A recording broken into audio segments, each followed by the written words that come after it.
power, danger, and mystery. These are the books that legends warn us to fear.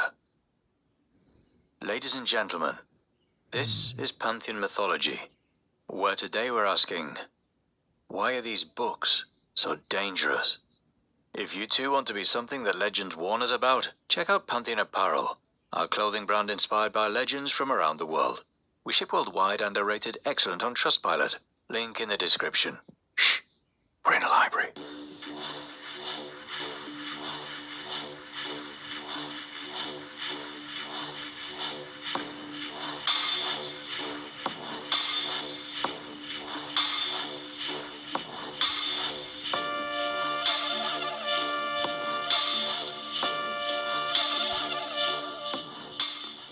We begin with a book that has both fascinated and terrified readers for centuries. The Shams al-Ma'arif, or the Book of the Son of Gnosis. Written in the 13th century by Ahmad ibn Ali al-Buni, this grimoire is one of the most infamous texts in Islamic mysticism. It is often described as a gateway to forbidden knowledge, containing secrets that are as alluring as they are dangerous. Ahmad al-Buni was a practitioner of Sufism, the mystical branch of Islam that seeks a deeper personal connection to God. His work reflects this spiritual perspective but ventures into esoteric practices considered forbidden by many. Ahmad lived during the Ayyubid period in Egypt in 12th to 13th century, a time of intellectual and spiritual flourishing. He was a scholar of Ilm al-Huruf, or the science of letters, which assigns mystical and numerical significance to Arabic letters, believed to hold divine power and cosmic truths. The Shams al-Ma'arif was his most famous work. It combines Islamic theology with esoteric practices, offering detailed instructions on using letters, numbers, and celestial forces to achieve specific outcomes. Its focus on summoning spiritual entities and crafting talismans placed it in a realm of controversy. The book is well known for using magic squares, grids where numbers are arranged so that the sums of rows, columns, and diagonals are identical. These squares are believed to act as conduits for spiritual power, said to summon jinn, or angels, to assist the practitioner. In Islamic tradition, jinn are supernatural beings created from smokeless fire, mentioned in the Quran alongside humans and angels. They possess free will, meaning they can be benevolent, neutral, or malevolent. The text is infamous for its instructions on summoning and controlling jinn, a practice seen as spiritually dangerous. According to legends, improperly summoning jinn or doing so with impure intentions can result in disaster, as malevolent jinn are said to wreak havoc on the summoner's life. The book also delves into Ilm al-Huruf, focusing on the mystical and numerical significance of Arabic letters. When combined into specific inscriptions, they are said to create talismans that provide protection, attract wealth, or influence unforeseen forces. The text incorporates astrology as well, explaining how the positions of planets and stars amplify the successes of rituals and enhance spiritual energy. The Shams al-Ma'arif is regarded as dangerous for several reasons. Its rituals are intricate and demand absolute precision. Any deviation from the prescribed methods is believed to invite catastrophic consequences, including spiritual corruption, summoning hostile entities, or even madness. Its teachings on manipulating spiritual forces have long been condemned by Islamic scholars. Practices like summoning jinn and crafting talismans are seen as haram, or forbidden, because they rely on supernatural forces rather than trust in God. Historical anecdotes amplify its fearsome reputation, with stories of those who attempted its rituals only to suffer dire outcomes. Misuse of the text, whether due to ignorance or arrogance, is said to lead to dangerous, often fatal results. Next, we turn to one of the most infamous grimoires in Western occultism, the Key of Solomon. While Solomon himself is said to have wielded divine wisdom to command spirits, scholars believe the book was written much later, during the Italian Renaissance around the 14th or 15th century. The Key of Solomon is divided into 2 books, each packed with detailed instructions for summoning, binding, and controlling spiritual entities. The first book provides conjurations and invocations to compel spirits, angels, demons, or even the souls of the dead to fulfill the practitioner's desires. These rituals promise everything from recovering lost items to gaining love and influence. The second book focuses on the practitioner's preparation, demanding rigorous purification rituals. Fasting, prayer, and ritual bathing ensure spiritual readiness. Garments and magical tools must be crafted with exact specifications, from the materials used to the timing of their creation. Even the ink for inscribing symbols follows a specific recipe, underscoring the grimoire's emphasis on precision. A defining feature of the Key of Solomon is its insistence that all magical operations rely on divine authority. Invocations call upon the power of God to command spirits, and practitioners are instructed to confess their sins and seek divine protection before beginning any ritual. Without this, the text warns, the ritual may fail, or worse, backfire. The Key of Solomon has had a profound impact on Western occultism. Its intricate talismans and symbols designed for protection and wealth became foundational elements in ceremonial magic. Each seal requires absolute precision in its creation. Imperfections risk offending the spirits they are meant to control. Improper performance of its rituals could lead to catastrophic results, such as summoning entities the practitioner cannot command. For instance, rituals aimed at revealing hidden treasures are said to result in curses if performed incorrectly. These dangers, coupled with the grimoire's complexity, have cemented its reputation as a perilous text. The Grand Grimoire, also known as Le Dragon Rouge, or the Red Dragon, is an infamous text said to contain explicit instructions on summoning demonic entities and making pacts with them. Though some editions claim it was written as early as 1421, scholars like Owen Davies suggest its true origins lie closer to 1702, with a widely circulated version published in 1750. Regardless of its exact date, its reputation as one of the most dangerous grimoires in occult history is undeniable. The Grand Grimoire is divided into two primary books. The first details how to summon Lucifer himself, or his Prime Minister, Lucifuge Rofocale, to form a pact. Practitioners are instructed to create specific tools, such as consecrated daggers, candles, and ceremonial robes under strict conditions. These tools are said to protect the summoner and compel the summoned entity to act according to their will. The text warns that any deviation from these steps can result in disastrous consequences, from summoning hostile entities to losing control of the ritual. The second book, Sanctum Rerum, Royal Blue, offers an alternative method for forming a pact without the protective tools described in the first book, significantly increasing the risks. This section also includes smaller spells found in its final part, titled Secrets, for practical purposes like attracting wealth or uncovering hidden treasures. However, even these simpler rituals require practitioners to have already summoned and bound a powerful entity. A particularly chilling feature of the Grand Grimoire is its hierarchy of demons. At the top stands Lucifer as Emperor, followed by Beelzebub as Prince and Astaroth as Grand Duke. Below them are 6 subordinate demons: Lucifuge Rofocale, Santanakia, Agaliarept, Fluriti, Sagatanus, and Nebiros. Each demon is assigned specific roles and powers, such as commanding legions of spirits, granting forbidden knowledge, or influencing human affairs.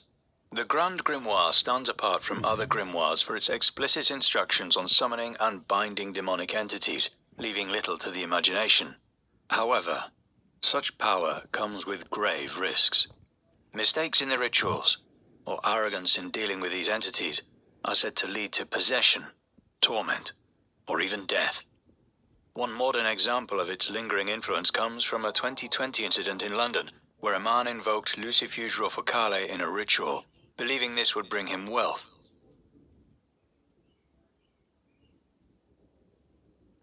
He tragically committed murder in an effort to fulfill his pact. The Malleus Maleficarum, Latin for the Hammer of Witches, is one of the most infamous texts of the 15th century. Written in 1486 by Heinrich Kramer, a German Catholic clergyman, this manual played a significant role in fueling the witch hunts and the trials that terrorized Europe for centuries. Unlike other grimoires that focus on summoning the supernatural, the Malleus Maleficarum is dangerous because of the human suffering it directly caused. The book is divided into 3 sections. The first aims to prove the existence of witchcraft and its evil nature, claiming that witches were tools of the devil sent to subvert Christian society. The second section details their supposed practices, casting harmful spells, creating pacts with Satan, and wreaking havoc on the lives of innocent people. The third, and most chilling part, offers a guide to prosecution, including instructions on how to conduct trials, identify witches, and punish them. Kramer even advocated the use of torture to extract confessions, ensuring the convictions of those accused, often without evidence. The Malleus Maleficarum became the most influential book on witchcraft trials during its time, used as a handbook by inquisitors, judges, and even monarchs across Europe. It was widely disseminated thanks to the printing press, which enabled it to reach a much larger audience. The treatise became the foundation for many witch trials, leading to the persecution and execution of tens of thousands of people, mostly women, who were accused of being witches. The book played on the fears of the other, those who were different, whether due to gender, age, or social standing, and justified their persecution. What makes the Malleus Maleficarum especially dangerous is that it did not just encourage belief in witchcraft, it promoted action. The book's framework for witch trials gave it legitimacy to wild accusations, many of which were based on little more than personal vendettas or superstition. It created a toxic environment where neighbors turned against neighbors, and entire communities were torn apart by unfounded fears. Those who fell under suspicion were often tortured into confessions, leading to a vicious cycle of accusations and executions. The Malleus Maleficarum is infamous not only for the immediate suffering it caused by the long-lasting cultural impact it had. Its teachings on witchcraft were embraced by many, and its influence lingered for centuries, fueling witch hunts as late as the 18th century. The Codex Gigas, often referred to as the Devil's Bible, is one of the most fascinating and eerie manuscripts in the world. The massive medieval book is said to have been created in a single night with the devil's assistance, giving rise to its infamous nickname. The Codex Gigas is known not only for its size, measuring over 36 inches tall and weighing approximately 165 pounds, but also for the incredible legends surrounding its creation. The manuscript was created in the early 13th century, likely in a Benedictine monastery in Bohemia, modern-day Czech Republic. According to a popular legend, the book was written by a monk who, having been sentenced to death for breaking his monastic vows, made a pact with the devil. In exchange for his life, he promised to create a manuscript so magnificent and comprehensive that it would encompass all of knowledge of the time. The devil is said to have helped him complete the task in a single night, and thus the Codex Gigas came into existence. The manuscript contains a vast array of texts, including the entire Latin Bible, historical documents, medical texts, and even a section on exorcism. However, what truly distinguishes the Codex Gigas is its inclusion of a large, detailed portrait of the devil, known as the Devil's Portrait. This image shows a towering figure with horns, claws, and a grotesque face, a stark contrast to the religious texts contained within the book. The Codex Gigas also contains other occult texts and astrological charts that add to its air of mystery. Some believe that the book's inclusion of these materials, along with the legend of its creation, imbues it with dark, supernatural powers. Throughout history, it has been linked to various tales of misfortune, including fires, wars, and mysterious deaths, further cementing its reputation as a cursed object. Despite its ominous history, the Codex Gigas has survived centuries and is now housed in the National Library of Sweden. The Voynich manuscript is one of the most mysterious and puzzling books in history. This undeciphered manuscript is filled with strange symbols, unidentifiable plants, and illustrations that do not correspond to any known language or species. Its purpose remains a mystery, and theories suggest it may contain hidden alchemical or magical secrets. The manuscript is named after Wilfrid Voynich, a Polish-American bookseller who discovered it in 1912. However, it is believed to have been created in the early 15th century, around 1404 to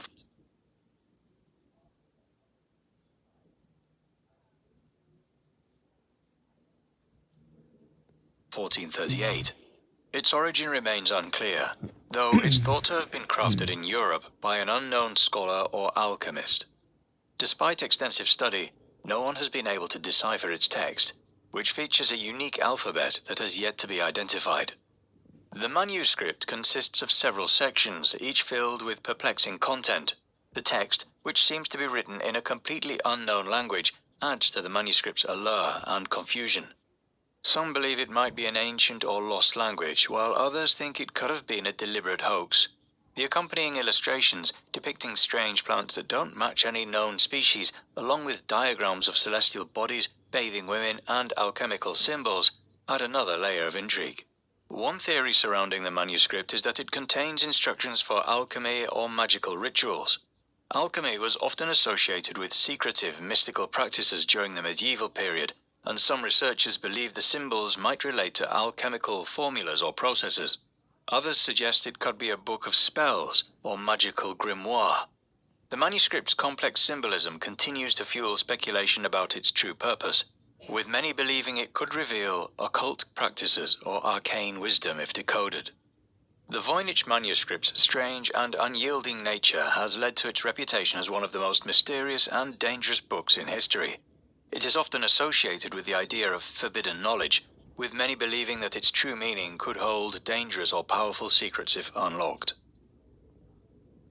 The 6th and 7th books of Moses are often attributed to the biblical figure Moses, but scholars agree that these texts were likely written in the medieval period. These manuscripts are infamous for containing spells, incantations, and the rituals meant to summon spirits and grant supernatural abilities. They are considered dangerous due to their association with forbidden practices, particularly within Jewish and Christian traditions, where such magic is traditionally condemned. These texts are known for their detailed instructions on summoning angels and demons and performing rituals to control natural forces.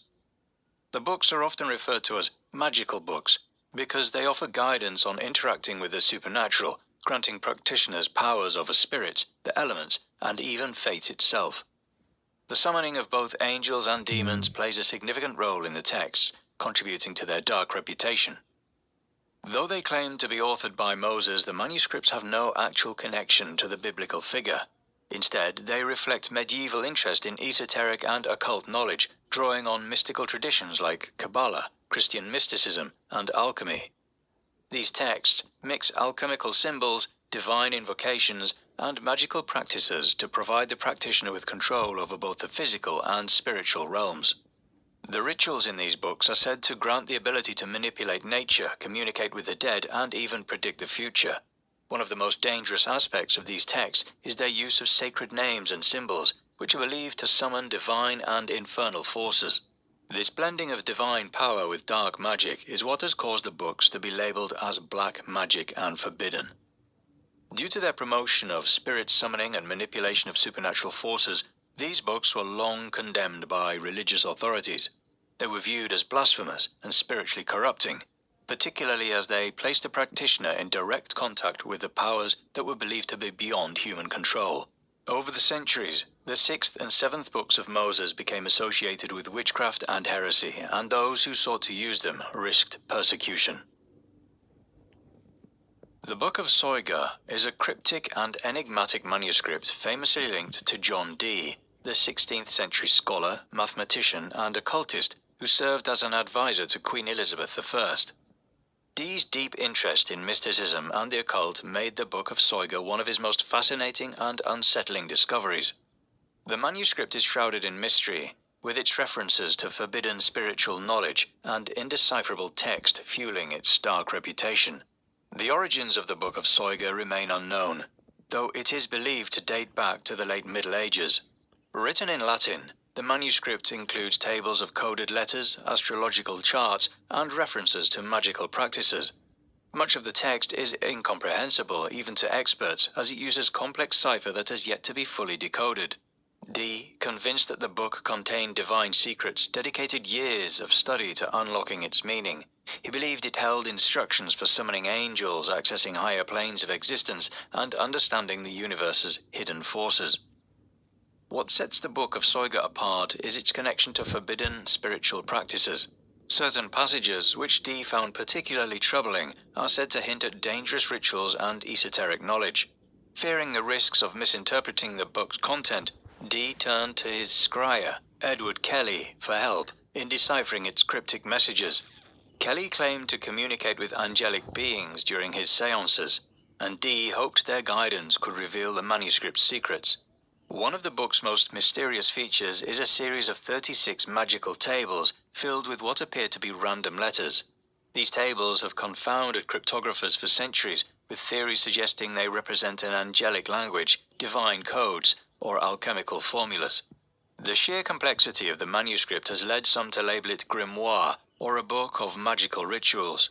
Dee, however, believed it to be more than a guide to magic. He saw it as a guide to understanding the divine order of the universe.